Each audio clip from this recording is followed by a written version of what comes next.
Hey Shalom, I want to start off by giving all praise to Yahweh Shai. The belongs supposed to GMS and all the two brothers doing the work in truth, while sincerity. This one is more just going to be informational, probably going to be just a quick one. I was touching it. This is basically just doing some research into what the Dow Jones Industrial Average actually is, and basically the answer is a pile of shit. I'm gonna get into also this article here, which basically says that the Dow is stupid. It's from the Investopedia Academy, and goes into actually an interview with what do you call it? This guy, director and chairman of the index committee at Standard and Poor's, who basically owned the Dow Jones indexes and stuff, who also basically said that it's a pile of shit. In no mean terms. So basically go into a little bit of the information. It says it was created by, what was this guy's name? Where is it at? Edward, basically someone Dow. I'm trying to find his name. I'm scanning the article real quick.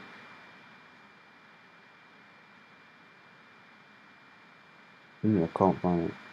Yeah, Charles, right there, highlight the blue, Charles Dow, and his, his business associate, Edward Jones. While in fact, he basically is the second oldest, and the one older than that was another one that basically this guy Dow had created, right, which is the Dow Jones Transportation Average, and this is the Dow Jones Industrial Average.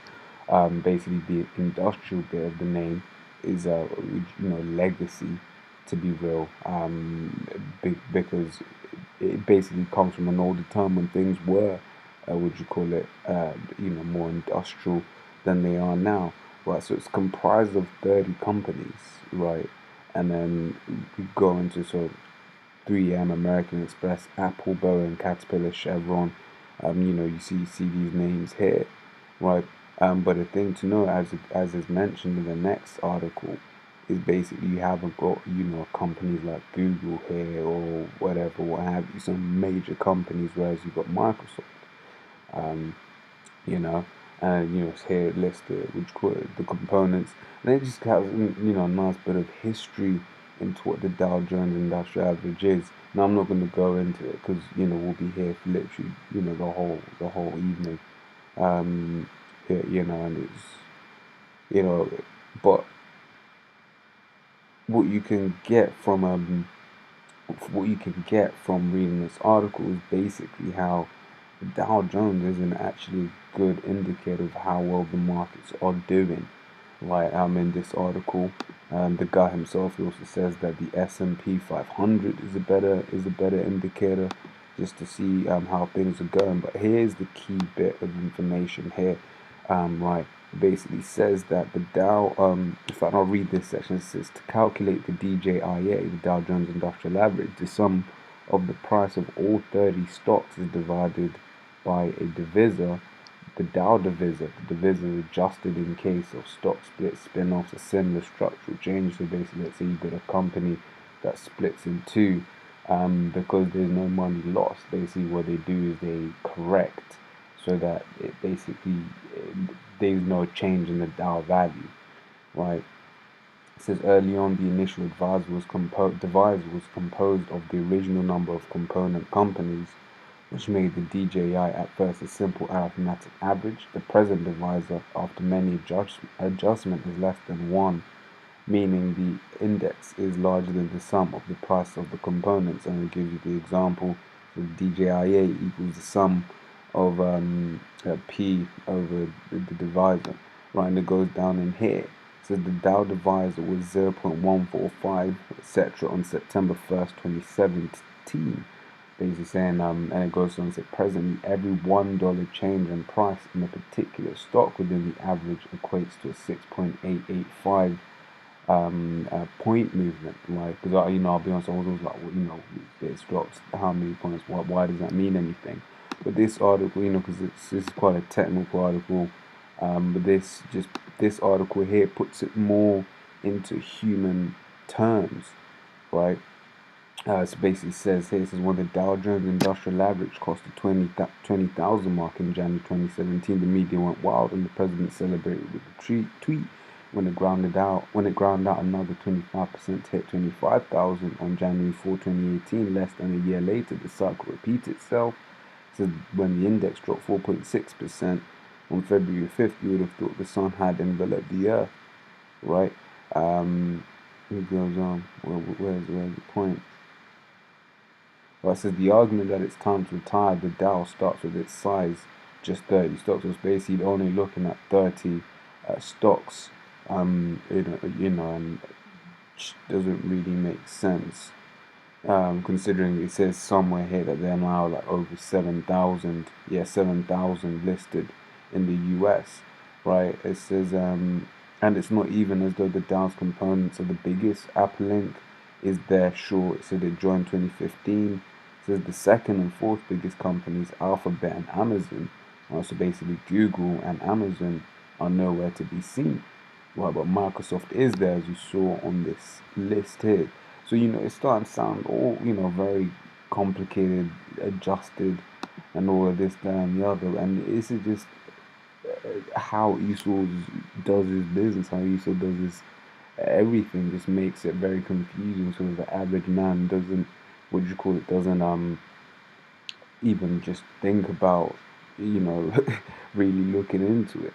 Like for instance, you see contracts and stuff, they'll be all written in legalese, etc., etc., etc., right?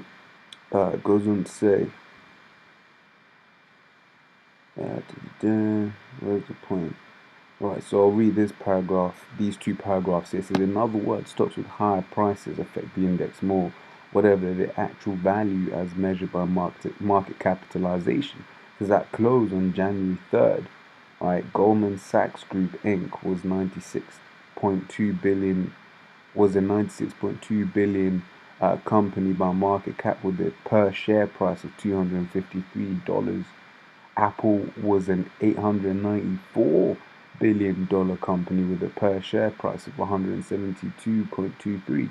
So Apple is over 9 times more valuable than Goldman, but the Dow gives Apple around 2/3 the weight it gives Goldman. Right, and once again talking about how this is actually just a shit index. Right, but then you read through the whole article, even the guys like, I don't know why people use it.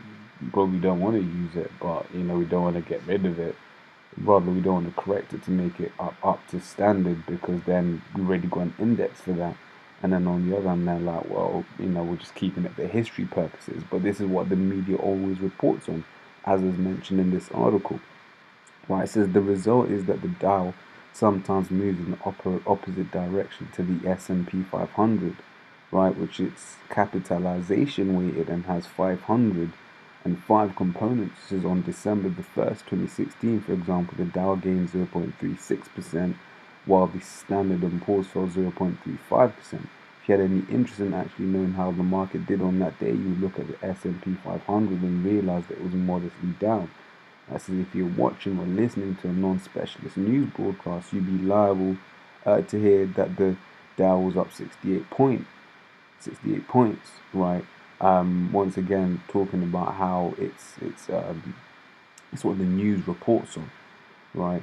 And then also talking about how this drop that we had most recently, 1,175%, amounted to a 4.6% loss, whereas the 508 point drop on Black Monday 1987 was actually a 22.6% plunge. So this recent loss isn't even the biggest in its history, right? And just to end, this article, like I said, both of these articles, for us to go through them all, obviously you can just go through that on your own time, just hitting the main points of what this actually is, right? And then this guy here is talking about how it's really not useful. Right, it says, why the discrepancy between the Dow and the S&P? So the Goldman Apple example gives you a hint. Goldman Sachs gained 3.3% on December the 1st, 2016. Apple fell 0.9%. It says the S&P takes that information and concludes Goldman Sachs added around $3 billion in value to the market. Apple subtracted around $6 billion from it. The Dow says Goldman Sachs went up $7.34 per share. So let's say they added around 50 points, and that 50 points is worked out from, could we go back here? and he says around, right? You go back here, and it says every point equates to 6.885. Right, so 6.885, multiplied by 7, if, you're saying, let's basically he's rounding it down to 50.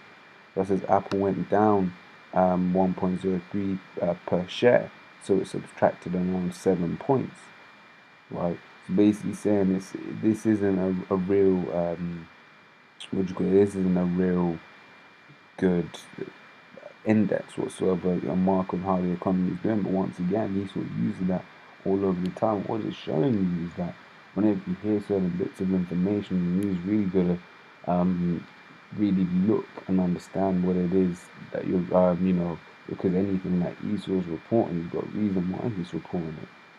For instance, if there was if there was I don't know, Russia did something like, bombed a school or something, that's going to be front page news for the next week or so. But if Saudi Arabia, who's an ally, did exactly the same thing, then it will probably just get brushed under the carpet.